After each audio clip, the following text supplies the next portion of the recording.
Hi everyone, we're live.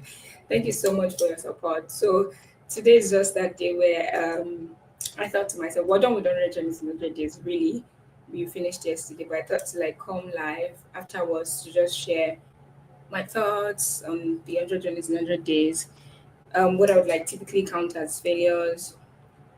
I mean, failure is just like learning forward actually. But for the lack of not sounding like you have it totally under wraps. I'm going to stick to the word failure. And the lessons, the wins, and probably where we are, and just like what I have in mind over like the next 5 to 7 years. Okay, so when I say what I have in mind, it's not like I have like a roadmap, but like just one specific goal and how that is actually shaping my conversations and even how I look at the business as a whole. But the first thing is I have notes so that I don't forget whatever it is I want to say. First time I'm using notes on the session. Anywho, yeah, I mean the first thing would be to say thank you. Thank you so much. Thank you so much. Thank you so much. I mean I've seen people telling me, oh, like I make it look like it's easy. Bruh, it's hard. If you've been following us on the live session, you'd typically just see days that I was struggling to see. Like I'd sat down, but I knew there was something wrong with my feet. My feet protested. At a point, I was low on iron. I was low on magnesium. Hormones be running wild. Days that I got yeses, no's. Days I showed up on meetings, and then the other person on the other end didn't show up, and it's just been crazy, honestly. Especially in the early days. Wow, very very crazy. I mean, then there was like a particular test that I tried that didn't work. I think it was test four. The idea behind it was to get people on our wait list, people who want to like engage our community, but specifically adventures. Sorry, I said adventures. Specifically like adventure tourists or folks who are like interested in adventures. And then I went to like student travel agencies. And because I was introducing a new category to them, if you watch my video, you see why it didn't work. Because I did have every video. I will share okay what worked, what didn't work, and why it didn't work.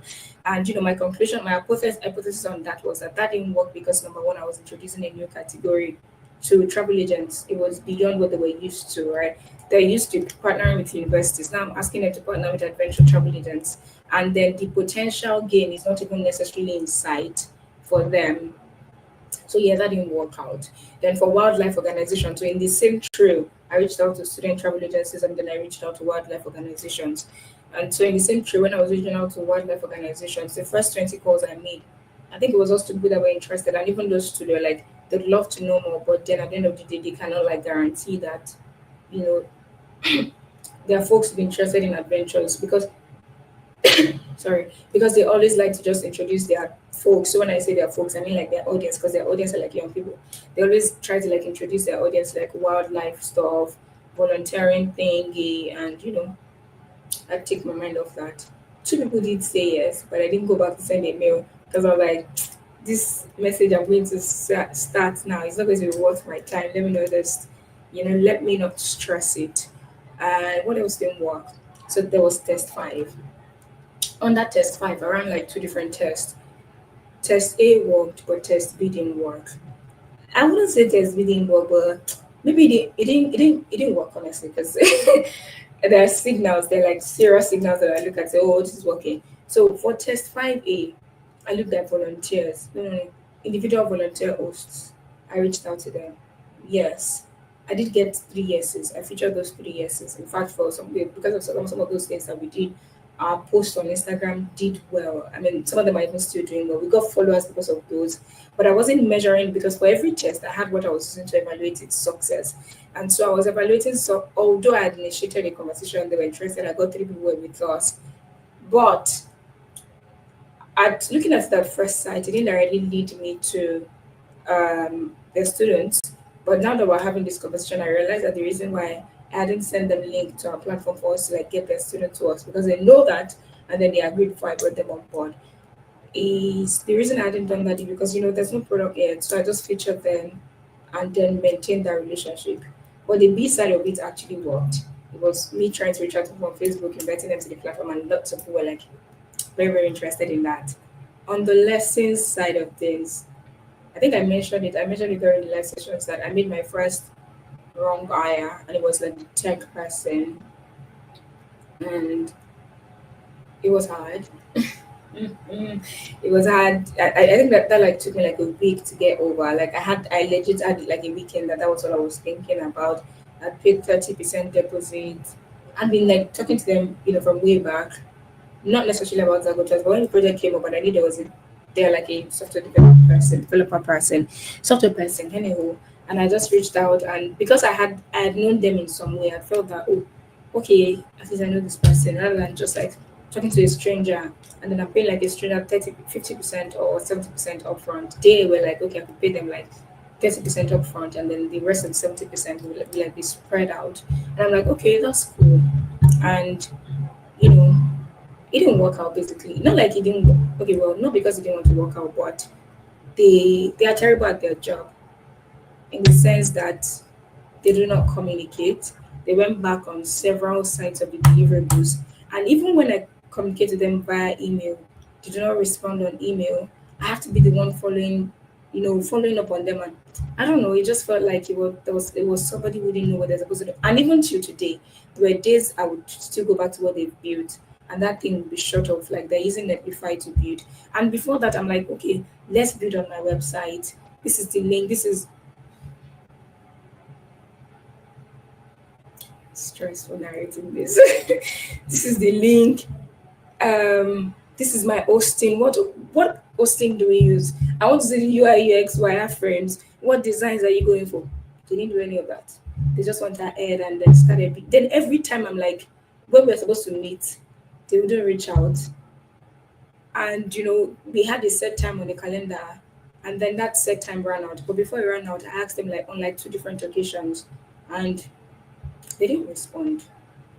Yeah, I think it was about a week later after asking, they now came back to say, "Oh, when will you have time?" And I didn't respond honestly. But before then, I had sent an email to say, "Okay, give me a detailed report on where you are right now. What should I be expecting going forward?" I even asked them to give me like different phases of the product. It was already in the contract, but when they were not doing well, I still said, "Okay, from where we are now, tell me what I can expect. Tell me what I can expect over the next 2 months. Tell me what I can expect over the next 12 weeks." Lo and behold, they didn't get back to me. They had not even gotten back to me. So I'm busy. I was actually supposed to even go back to them to say, "Oh, please pause the project." But then obviously they already paused the project. Because every once in a while I looked at the website and I'm like, it's still what it was like. Nothing is working, nothing is moving. And because of that, I'd sent in an application and that application was actually rejected because the reviewer tried to click on that thing that they're currently building and it wasn't leading anywhere. So none of the buttons that were it's just I don't like to stress myself. And I don't want to just over explain, but these are the lessons I learned. I learned that if you're a very discerning person, I'm a very discerning person.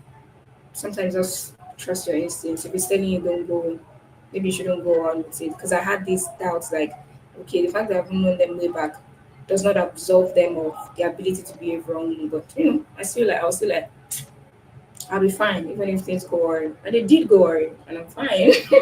But if you know you cannot handle the heartbreak, please don't just try it. And then there's no point trying it. Like if you're listening to me, just learn, honestly.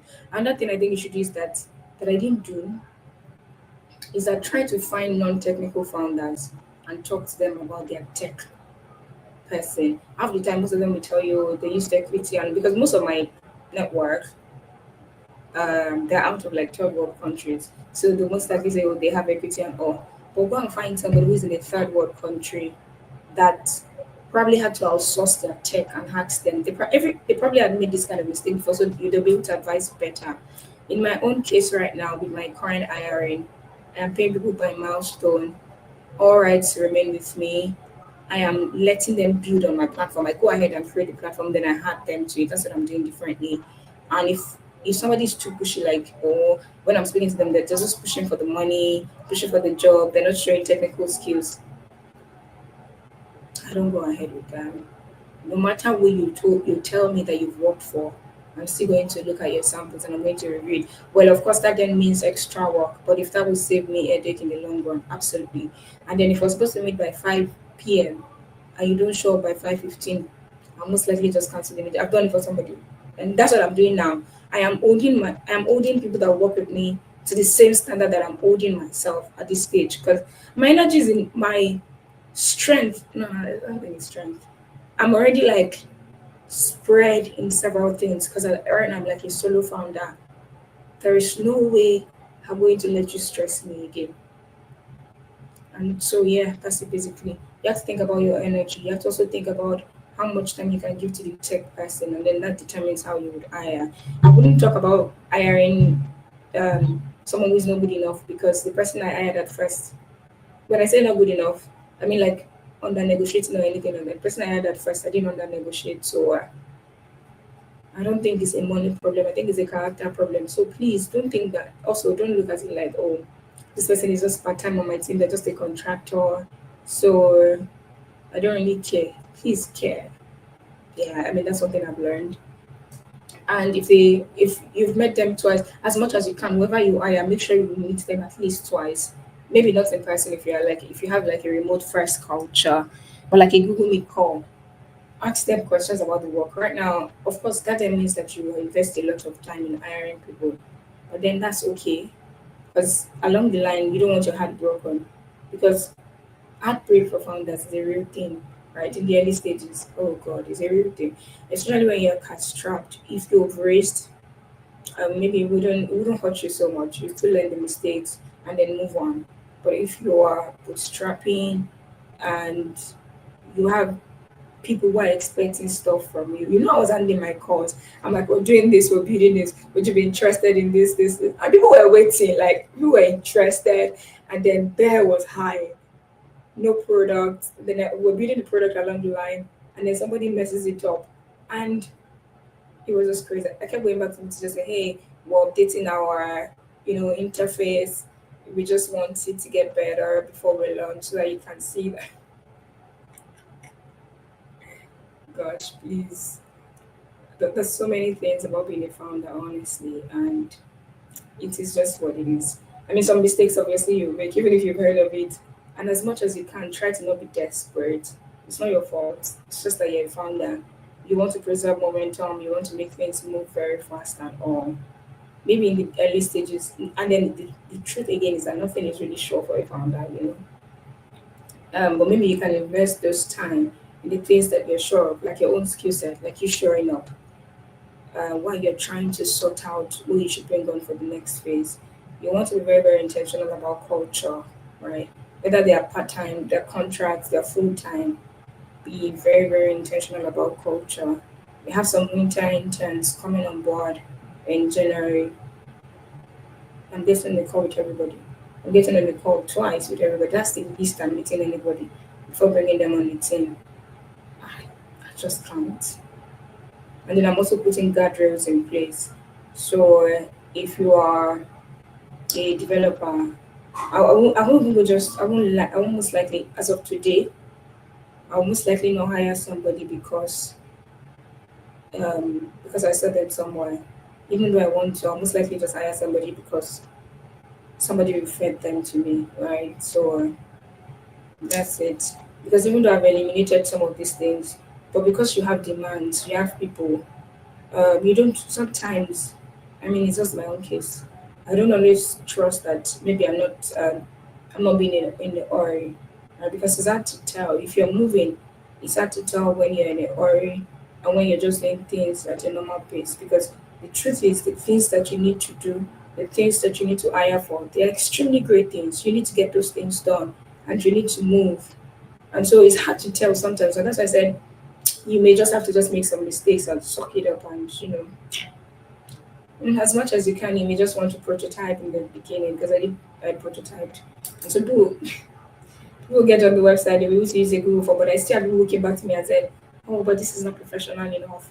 Or why do we look at this? I have people were upselling me WordPress website thingy, and I just turned it down. But one thing failing at this MVP has taught me is that then I now went back myself. I started reading. I took like a mini coding tech class, understood tech stack, how something functions, yada yada yada. I'm not building myself, I'm hiring. But I know enough to hire somebody. And I think that's going to be needed for like every founder. Yep. I don't know just do marketing than trying to hire to build myself. Why? I like to like just stay in my area of strength. Because I know I see some founders building themselves, and then they take a year building the product, not selling. Anywho, and that thing is maybe healthy eating habits. When I started the 100 Journeys 100 Days, I was so consistent with like eating portion meals at certain times. I don't know, I guess at some point I just drifted and then that affected me. At some point I was low in magnesium and all of that. And what was that thing that the doctor said? I don't remember. But they said I had one neural yada yada yada on my feet. Kept feeling this tingly feeling and it was worse. It was worse. It would start mildly, but at some point it was worse, and I still had to show up on the 100 journeys in 100 days. So keep a healthy eating habit. And then it happens when you're working. Sometimes you don't even remember to eat, right? But you just have to eat. And then the other thing would be courage, honestly. Because when I started the 100 journeys in 100 days, I just started with like, okay, let's just do it now. I'm a marketing person. How else can you get? Maybe along the line, if I don't know what to do again, I'll maybe just stop the 100 journeys in 100 days. Nah, I didn't think I was going to stop it, honestly. But maybe I'll just come on some live sessions and say things that doesn't make sense. I envision that. But not like I'll stop because I've never given up on anything before in my life. I'd rather not start it than give up on it because I've done quite a couple of things in my life, and so I know that half of the things that you want to do takes you longer than you think it would take you. And so I cannot just intentionally put myself in harm's way. Harm's way is not necessarily when you hurt your body, it can hurt your heart too. So I'm a very empathetic person. I feel life as I go. I move through life as I go. And I move through that with all my emotions intact. I'm a self aware person. So I just know too well to not dabble in certain things I'm not sure of, I'm not convinced about, and all of that. Or I could continue building my conviction on the side and when I'm already out, yeah. And so this was a part of building conviction too. So like you need courage, honestly. Because you talk to people, you'll be like, this is what I'm very sure that they're going to need this. They'll definitely need it. And we get on the call, you're like, I don't think we are, we're just going to look for ways that we're going to do this. And then when we do it, you get into our network, we get into your network, and like, oh, hold up. God, no, no, no, no.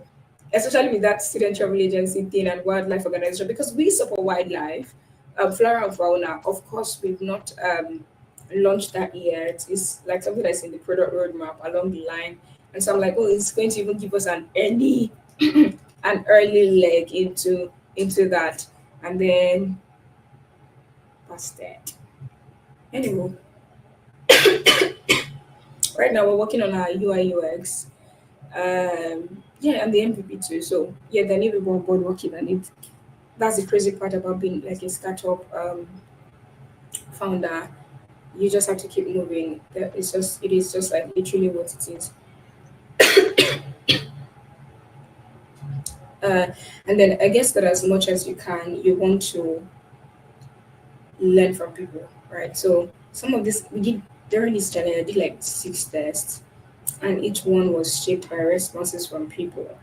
It was hard on some days. It was difficult, but hey, doesn't matter anyway. You just have to show up and do it. But those responses, those being very fast to pick responses and just adapt and move on the fly. It was very, very useful for me being that person. And so you also want to be proactive with sales, be proactive with marketing. I think that's just it. Okay. I don't know what I'm coughing about.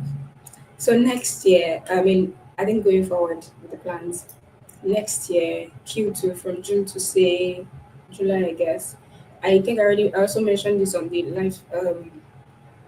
live streams, but we're going to be going on like a few pilots. Along the line, we started like a subscription plan that said, hey, travel safety concierge service. But in this person, you're not being assisted by AI or anything like that. You're being assisted by a real human. I even launched the local guides as an ambassador stuff, and then so this is like an offshoot of it. And then I've seen places where there are like problems, and then where it's not like travel is like very high in some seasons and low in some seasons. It's moderate all year, and so I'm going to be traveling to those regions to collect in-person data, to recruit top operators in person, and that's about it. So there's going to be a few pilots Q2 next year. watch out for that. And I think once a month I'm going to still be like coming on YouTube to share with you what we've done that month, what we've learned, the progress, the whatever it is that we're going to be doing going forward. So let's say I come on. I don't know if I'm going to be coming on in January, but with the moment the product comes out, oh yeah, you can trust me like once a month to show up on YouTube to share. And I feel like it's like a big goal, but I I'm projecting that in the next 5 to 7 years, I'm going to be building safety as a system into like a company that's like what $500 million. Is it possible? Absolutely possible. Can we do it? Yes, we can do it. So that's why when you stumble on this video, not to book an adventure with us, not to purchase our cars, not to move your business to us, because so safety as a system is the ecosystem that's powering Zagotos, and it's not just Zagotos, it's powering Zagotos right now. It's also powering our subscription plans. Over the next 5 to 7 years, I see like a couple of things that will come up as we go. So, safety as a system is actually a safety intelligence network for safety adventures. And then, what makes for safety adventures is not just safety evaluation of tours, right? It's also how we keep travelers safe when they get to a particular place. And then there's so many sides to that too. So after we keep them safe, how do we keep the operators safe? How do we keep suppliers safe? How do we engage stakeholders? So yeah, it's a long line of things that would happen eventually over the next couple of years. So yeah, stay with us, stay with us. And another thing I learned on this challenge is that how I always say whatever I learn every time because I was just going through it every day. I was going through it because I was constantly thinking. I was consumed really by this phase, by this idea of constantly showing up, getting the work done, and then the results. And honestly, I don't even know how I powered through those days actually, because oh boy. But I'm happy. I'm actually excited, and so people are like, oh, work smart, work smart, work smart. Say like if you're less than 5 years in your career, whatever you're doing, you have to like work hard for a decade before you start working smart because you need leverage to work smart. And if you've not worked that, you won't know how to work smart. Actually, for example, take a look at the MVP stuff that's currently happening to me now. Now I know how to work very smart when it comes to like technical building and all of that. Um, Another thing I realized a lot of things, but the major ones is that everybody speaks from their inflection point. So you listen to somebody right now and they're like, just get money or money. No, just go and fundraise, right? And then you look at their profile, they fundraise 600K. I can place, it's easy for that person to talk from where they're talking from now. It's not necessarily because it's his privilege, yeah. It's because they are no longer at that point. If you come to me and say, hey, Esther, what's your thought on startup? And then you're talking to somebody who is at Series C for their thought on startup, they're going to be talking to you from Series C level. But I'm going to be talking to you from bootstrap level, maybe not even pre-seed level because you've not raised pre-seed. And okay, let me just be very plain on this on the example that I saw that plunged me into thinking, and that's how I came to this conclusion. So and Stephen Bartlett, I think it's Bartlett. I had listened to him first like some 2 years ago, and I was like, oh God, this guy's doing well, yada yada yada. And they don't give us insights into Diary of a CEO. So I thought Diary of a CEO like started like 2 years ago, and I'm like, oh, this is so cool, this really blew up, yada yada yada yada yada. And then during my challenge, I don't know what it was, but I suddenly stumbled on a video that showed that he had been doing podcasts since 2017. And so this year makes it 8 years. And I'm like, why are you guys not sharing that? Why are you just, why are you sharing this part? And so it made me realize, and then I made a decision during the 100 journeys in 100 days. If somebody comes to me and talks to me about startup, I hear you, it makes sense. I'm going to note it down, but I'm not going to take whatever you've said to me on face value until I listen to at least 10 of your materials, until I watch like at least 10 of your videos. If you sell books, until I read 10 of your, no, 10 is too much. I can manage to read 3 of your books because I have other people I'm listening to. Yes. And if you're somebody I listen to, like when I realized that I love what Peter Thiel was doing, I spent just 4 hours, 4 hours alone, just on his life, on his history, not even his work. Then I spent extra hours on his work. Before I now, or everything I've heard, I now concluded on the ones that I could take from where I am now and where maybe I am going, right? But it's easy for you to just hear somebody say something and then you take it at face value. You're like, oh, startups after 2 months you're supposed to be successful. If you're not successful, shut down. BS. Because what they're talking from their inflection point, they've done it, they've gone great at it, or maybe they've heard somebody do it, and then they're like, oh, this is good, good, good, good. I like one of the things I'm preparing my mind for right now is that even though I have lots of demand right now, I'm thinking to myself that I was filling out an application and they were like, what could potentially go wrong? I told them one major thing that I think may go wrong is that when I'm thinking it's time to activate, some of those contacts would have gone cold. It means that I might have to start another circle. So I'm thinking in my head, how do I protect myself from starting another circle? When I mean another circle, I mean another circle of like activation for those people who are already like on our list who said they're interested. And these things are real, honestly. Yeah, I mean, basically. So anybody that's even me right now, if I'm sitting here talking to you, I'm probably talking from an inflection point of okay, where I am today, right? But if I had spoken to you maybe on day 50, it probably would sound different. I probably would, say something different. But if you listen to me from day 1 to day 50, it's impossible for you to not know how I think. It's impossible for you not to not know how, some things that have gone wrong, right? And how I sound at each level and how you should sound at each level. I guess all I'm saying is that be obsessed with knowledge, but don't pressure yourself with knowledge. Yeah. I don't know if that makes sense, but yeah, I guess that's it because everybody is speaking to you from an inflection point. Somebody comes to you today and say, "Oh, I can't do this." They're probably speaking to you at an inflection point too because maybe they've done certain things and it didn't work.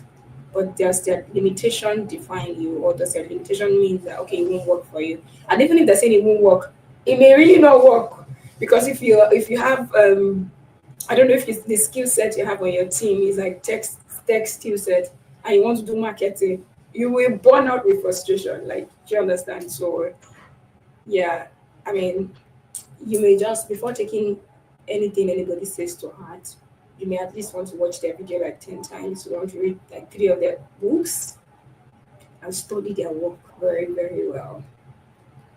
Yeah, that's it.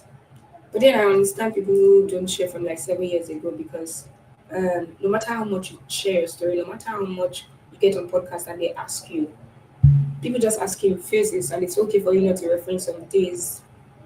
I believe that if I would have to share something 7 years from now, I probably wouldn't be sharing on this level. What happens is growth has happened. And so it positions how we share. Yep. I think the last thing I wanted to share is something I heard by Jensen Huang, the CEO of NVIDIA, and it makes sense to me a lot. It says that he said pain and suffering will come your way and it will be lots. Like, so in the early days, I mean, this is technically just to speak for anybody who's just starting something, honestly. Just expect it. They so they lie to us with startups, honestly. They'll be like, just raise proceed and all. And I know that it's hard to really proceed, right? If you don't have network, if you don't have leverage, you most likely just want to take anything that anybody say on the internet on a face value. Find real advisors, go and meet them and ask for their thoughts, right? Rather than just taking all these social media motivational, whatever, honestly. Because when I was doing some research and before I started building Zagotos, before I even decided to go public in July, I was already talking to investors not necessarily for them to invest, but to hear their thoughts and thoughts on an idea and to know if I can come back. And I remember noting these things down because I write a lot. I write some of these things. And I seldom see like startups talk about it. But when I started going to startup meetings, I'm like, oh, we're all going through the same thing, but just vocal about it in different ways. Then there was this, I think it was just a few days ago, there's another person I know that's also building in the travel industry. I think they're building like Web3 for travel. And they're like in a very prolific accelerator, because I'm in a pre-accelerator, but they are in an accelerator. And I heard them sharing that um investors, it's all a lie. Investors really do not want to invest in a pre-seed that doesn't have sales or proof of traction. I said it, and the first thing I came to mind, I said it, I'm not crazy. Because there's a way you can say these things, and people will come under your comment to make you feel like, it's not true. Oh, you're not doing enough. Meanwhile, you are doing enough for just living a lie. Then that's a on LinkedIn that'll be like, oh, comment a one liner I want to support your business, or I want you to raise. I'm meeting startups today. I'm writing checks. Oh God, please! You don't even want me to get started on things like that, please. But then they're genuine investors, genuine ones that I've spoken to. They were like, "Oh, I shall come back to me in autumn," but I've not gone back because I was just taking my time, first of all, to understand the landscape, and then to understand how to raise. So I don't want to have regrets. I feel like I stayed long in the woods for me to then go back to somebody to raise money that doesn't make sense for a large percentage of my equity, you know. So yeah. I've had people I've had people tell me that I've had 100k investment, what is it called for? Somebody wanted to give me 100k for 70% of the business. Somebody wanted to give me 19k for 30%. I don't even remember. Somebody was advising me to take 25k for 25%. And I turned all of them down. It's not because I don't need the money, but if you're in it for the long haul, you move differently. And the one thing I said that has always helped me, I don't know if it will help you, if you're a founder that's listening to this, um, you may want to watch a lot of Shark Tanks. Before, I think when we went public, I watched like a lot of Shark Tanks. Because again, I was doubting my business. I didn't think it was fundable. So yeah, I saw lots of ridiculous business ideas that were making money. Then for me to know that we were fundable, I watched a lot of startups that has failed. Some disguised as scams, some that have genuinely just failed. And then for me to also test my, not necessarily test. I don't think I want to test anything. I think I just stumbled into this. But then along the line, I realized that he reviewed my heart to me as a person. And, I guess I was thankful. And at some point, I was like, God, if you think this money will come now and I'm not going to make the best use of it, you can hold it for a while. Let me just, let me do a lot of work right now. And so I'm like doing like a lot of work to not only that the next time I go to the table to raise, I'm raising at a very high evaluation because now I have like sales as in traction. I have traction now, but I don't have like sales traction. And even with this, I can still go to market, get some money. But I think I want to make sales first, and then something that really, really changed my mindset. So I watched a lot of scam videos, Ponzi. I went as far as just, like studying the history of Ponzi, why people started Ponzi, how they started. That revealed like the state of my heart to me. Okay, if you're wondering what he revealed, it wasn't bad at all. It just revealed that I was a good person because that I could manage somebody else's money, whether you like it or not. If Zago Tours raised this like $5 million today, it's not my money, it's the business money. Somebody is entrusting me to do something, and I gotta have a heart, regardless of what it is. I have a heart, and I always need to check it because it's just crazy. Yes, and then just staying like this, using my cash, but burning through my own money, testing stuff, trying to prove traction, has also helped me in the sense that, so if you're an investor and you come and we're talking and you're like, oh, but I don't think I can invest 200k, what do you guys have? I'm like, okay. Because right now I'm talking to people from the mindset of this business is going to become a $500 million business. And so I'm not going into negotiations timid or looking like I'm desperate or looking like I need somebody's money. And that's why when I spoke to my advisors, they're like, oh, you could, instead of giving somebody equity right now, maybe you might just want to look at grants and all of that. Yeah, basically. I guess that's it, honestly. January, February will be a lot of work, onboarding people on our wait list, activating demands, just working with our customers, and I'm excited for all the help that I've received. We have some interns resuming in January, winter internship. If you're listening to this and you'd like to intern with us, you can send an email. Case for full for first quarter, maybe we could do like second quarter. Depends on our needs and who. I guess that's it. I learned a lot of things that I don't know. I don't think I remember them again. I can really like appropriately put them into words. I guess as much as you can you have to be obsessed. Honestly, you just have to be obsessed with the work. So let bull lie to you. In the early days of startup, the only thing you might have time for might just be the startups. Startup itself, you may not have time for friends. You may not even have time for family. People try to make startup look like very glamorous.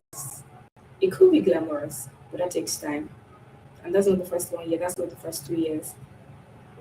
People confuse leverage now to leverage later. All of us will eventually have leverage. It's such a matter of time. And so in the early stages you have to also start defining your leverages. For me, um, I actually like lots of like founders, kind of meetings, and it helped me. So if I wanted to talk to somebody, I had somebody to talk to. If I was going through like a confusing phase, and then I'm also in a prayer accelerator, so it was my. It happened that my advisors believed in me strongly, so I could always talk to them if I wanted. Of course, I meet them just once in like 2 months, sometimes just once in 3 months. And I just started this year. I think I've only met them twice or thrice. But they like left the door open. They were like, okay, Esther, if you tell us you want to talk about something, we'll be happy to like hop on a quick call with you. Another thing I've always done is that for my advisors, I send them like a monthly recap of how we're doing, even though we've not raised funds, and even though like I don't necessarily owe it to them to send it to them, I still send it to them anyways. Back to accelerators. Most of them will tell you apply with ideas. They're lying. When they say apply with ideas, they mean a prototype that is working. And it's okay to have your heart broken in the process. It's just the way the system is. But while you're trying to like work out an accelerator, maybe you want to keep working on traction. Even if you don't have a product but you have money at hand, I don't think there's anybody that will deny you. I don't want to talk about equity because we all see it differently. So uh yeah, most importantly, keep working. More than you're going to need your skills, you need courage. Because they're genuinely just some days that you feel like very down. I had days that I just sat on the ground. I wondered what I was doing. And it's not because what I was doing wasn't working, but the thought of just like dedicating 5 to 7 or maybe a decade to something, that's a lot. And then again, there are no guarantees. Like when I had the idea of, okay, we started with Marketplace. When I had the idea of subscription, I immediately just thought to myself, oh, maybe I should just scrap this Marketplace now and just do subscriptions, honestly. And then I thought, because it's a nice pivot, subscription is very easy to buy, £5, £15, £30.